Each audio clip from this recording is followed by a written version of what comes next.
আসসালামু আলাইকুম। এটা আমাদের ফার্স্ট চ্যালেঞ্জ প্রবলেম এবং এটা প্রবলেম নাম্বার 1। এই প্রবলেম দিয়ে আমরা টেস্ট করব যে আমরা যে এ পর্যন্ত যে থিওরিটা শিখছি সেটা আমরা কতদূর কাজে লাগাতে পারছি।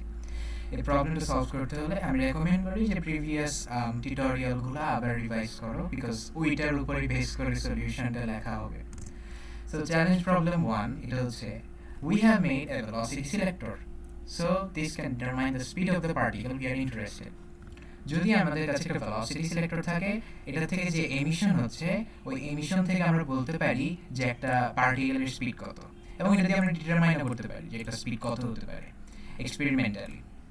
এখন একটা চার্জ পার্টিকেল অবশ্যই একটা ম্যাগনেটিক ফিল্ডে রোটেট করবে, যেটা আমরা কয়েকটা ভিডিও আগে দেখছিলাম।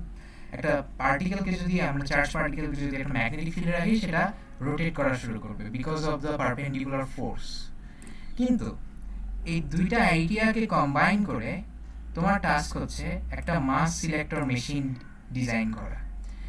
আমরা যেমন ভেলোসিটি সিলেক্টর মেশিন তৈরি করছি, তুমিও সেভাবে একটা মাস সিলেক্টর মেশিন ডিজাইন করার চেষ্টা করবা, যেটা দিয়ে একটা মাস আমরা ডিটারমাইন করতে পারবো অথবা একটা স্পেসিফিক মাসের পার্টিকেলকে আইডেন্টিফাই করতে পারবো।